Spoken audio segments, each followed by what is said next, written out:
Salam inovatif, Ibu Bapak Guru Prima. Pernahkah Ibu Bapak mengalami situasi di mana keaktifan murid menurun sehingga mempengaruhi hasil belajarnya? Itu yang saya alami beberapa bulan terakhir ini. Sebagai guru profesional, saya dituntut untuk terus berpikir dan berinovasi dalam meningkatkan kualitas pembelajaran saya. Sipoka hadir untuk memangkas semua permasalahan. Sipoka sendiri merupakan akronim dari Sinergi Potun dan Canva yang terbukti efektif dalam meningkatkan keaktifan dan hasil belajar murid di kelas secara signifikan, khususnya pada materi tokoh dan teori sosiologi. Berikut adalah video saya terkait penerapan taktik baik inovasi yang saya lakukan untuk meningkatkan kualitas pembelajaran sosiologi. Sipoka, Sinergi Potun dan Canva, kunci rahasia luluhkan teori sulit dan legitkan hasil belajar murid. Oke, assalamualaikum warahmatullahi wabarakatuh.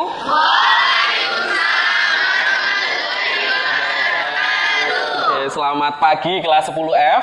Pagi. Semangat, pagi.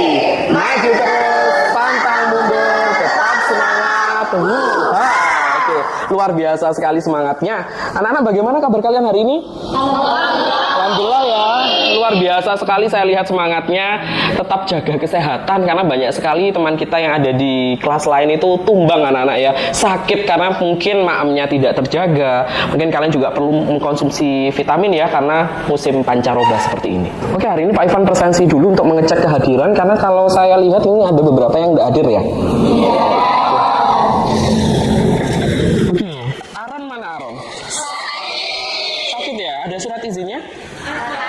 Ada ya. Oke ya, seperti pesannya Pak Ivan, kalau kalian izin sakit atau apa jangan lupa menghubungi wali kelas dan juga kalau bisa Pak Ivan juga dikasih tahu ya. Tadi ada WA, kalau nggak salah itu tadi Aron juga gitu. Kemudian Reza mana? Oke, Reza. Kemudian Zul. Oke, anak-anak, kira-kira kalian masih ingat nggak minggu lalu kita belajar tentang apa? Tentang apa coba? Tokoh dan teori sosiologi. Adakah dari anak-anak yang masih ingat salah satu tokoh dan teori sosiologi? Oke, Amanda? Tentang Karl Marx memiliki teori, yaitu teori sosial yang membagi menjadi dua kelompok, kelompok borjuis dan kelompok proletar. Oke, tepuk tangan buat Amanda ya, benar sekali. Jadi, Karl Marx itu punya teori kelas sosial, yang mana seolah-olah membagi masyarakat menjadi dua kelompok, yaitu kelompok borjuis dan kelompok proletar. Dan ada juga tokoh dan teori lain seperti August Comte, itu hukum 3 tahap ya teorinya. Kemudian ada Dahrendorf, itu ada teori konflik. Oke, saya lihat beberapa dari kalian sudah ingat terkait dengan materi yang kemarin, tapi ada juga yang masih belum ingat.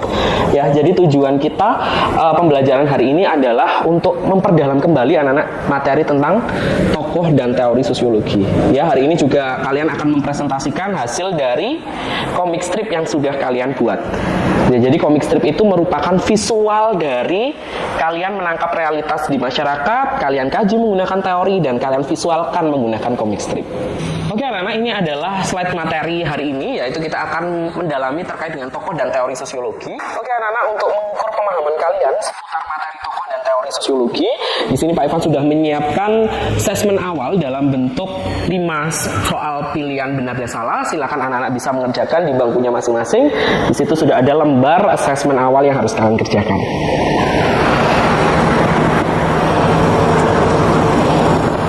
Oke, jadi kita cermati tokoh-tokoh ini. Yang pertama ada tokoh August Comte, anak-anak dengan teori hukum 3 tahap. Kemudian ada tokoh Karl Marx dengan teori kelas. Kemudian kita bahas satu persatu ya. Kita mengenal dulu siapa sih sebenarnya August Comte itu. August Comte adalah bapak sosiologi dunia. Beliau adalah orang pertama yang mengenalkan sosiologi dan terkenal dengan teori hukum 3 tahap. Setelah Pak Ivan terangkan pendalaman materi terkait dengan tokoh teori tadi, nah sekarang waktunya saya mau ngecek progres dari pembuatan komik strip kalian. Kira-kira semua kelompok sudah selesaikah? Oke, ya Mbak yang angkat tangan. Ya, untuk kami sudah selesai Pak, tapi masih 80%. Mungkin kami perlu sedikit waktu untuk menyelesaikannya sebelum presentasi. Oke, untuk hari ini karena ada satu kelompok yang belum menyelesaikan ya, saya fasilitasi. Mungkin kita bisa menyelesaikan 10 menit gitu ya sebelum kita presentasi. Baik, nanti silakan kumpul dengan kelompoknya masing-masing ya, sesuai dengan pembagian yang sudah Pak Ivan bagikan di buku kemarin.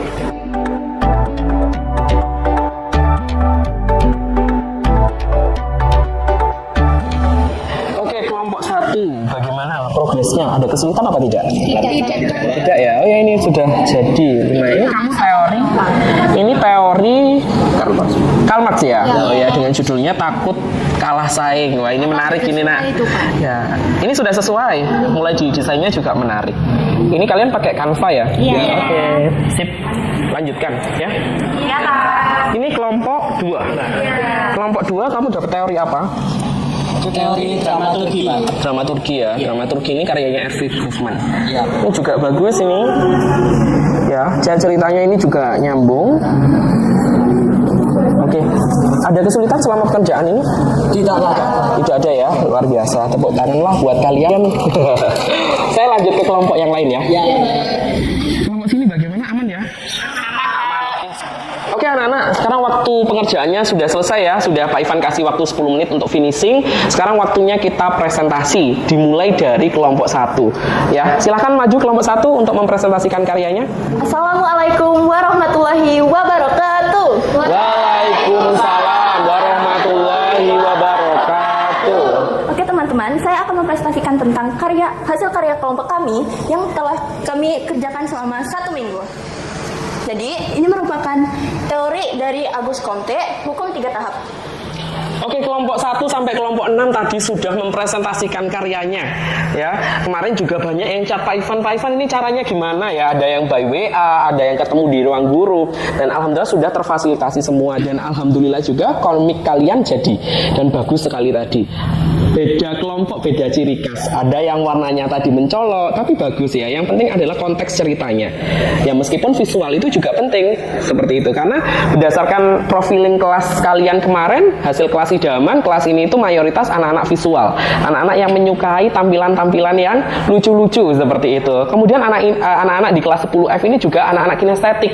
Itulah mengapa Pak Ivan ajak kalian mengamati Powtoon, kemudian saya ajak kalian membuat comic strip by Canva ya, karena itu merespon dari karakter kelas kalian. Seperti itu. Dari sini ada pertanyaan terkait dengan materi yang sudah disampaikan teman-temanmu tadi di depan? Tidak ada ya. Oh iya nak, satu kali lagi. Jadi untuk asesmen hari ini ya, kalian mungkin tidak sadar bahwa setiap kalian presentasi tadi Pak Ivan menilai. Ya, oh si A seperti ini, si B seperti ini. Itu asesmen yang saya lakukan anak-anak pada kegiatan presentasikan ini. Jadi nilainya sudah saya input. Seperti itu ya. Oke anak-anak, tadi sudah ada penilaian presentasi yang saya dapatkan dari kegiatan presentasi kalian. Hari ini untuk mengukur level kognitif kalian, supaya saya tahu nih perkembangan dari assessment formatif yang kemarin dengan sekarang. Silahkan anak-anak bisa mengakses soal kuisis dengan kode berikut ini. Oke anak-anak, kita masuk pada penghujung kegiatan pembelajaran kita hari ini. Dari tadi kita sudah mulai mengenal banyak teori ya, dari kemarin bahkan ya, minggu lalu. Kemudian tadi kalian juga sudah finishing pembuatan komik, sudah presentasi di depan. Nah sekarang adalah waktunya menyimpulkan, kira-kira hari ini kita belajar tentang apa. Ayo, siapa dari kalian yang bisa menyimpulkan kegiatan hari ini? Saya, Pak. Oke, Le, silakan. Ya. Dengan pembelajaran hari ini, kita dapat belajar tentang membuat komik strip dan juga memahami tentang teori-teori dan juga tokoh-tokoh klasik dan juga modern. Oke, tepuk tangan buat Masnya. Ya. Jadi hari ini kita belajar tentang 6 tokoh, dan itu terbagi dari tokoh klasik dan tokoh modern, yaitu ada Auguste Comte, ada Karl Marx, ada Max Weber. Untuk tokoh modernnya ada Dahrendorf, ada Lewis Chaucer, dan ada Erving Goffman. Kira-kira ada pertanyaan apa tidak? Yang sulit yang mana? Tidak ada, paham semua? Alhamdulillah ya, pokoknya kelas 10F luar biasa, bagus sekali. Gitu. Oke, tepuk tangan buat kita bersama. Anak-anak, tujuan pembelajaran kita berikutnya adalah kita mau membahas terkait dengan objek kajian sosiologi. Jadi nanti anak-anak minggu depan akan Pak Ivan ajarkan terkait dengan apa sih kajian sosiologi. Nanti ada 10 anak-anak saya kenalkan di minggu depan. Begitu ya, jadi tolong disiapkan buku catatannya dan juga handout pasti akan Pak Ivan share di WA Group. Mungkin itu yang bisa saya sampaikan pada pertemuan hari ini. Terima kasih atas antusiasnya yang luar biasa. Terima kasih atas karya-karya terbaiknya. Ya, kalian luar biasa sekali. Saya akhiri. Wassalamualaikum warahmatullahi wabarakatuh. Waalaikumsalam warahmatullahi wabarakatuh.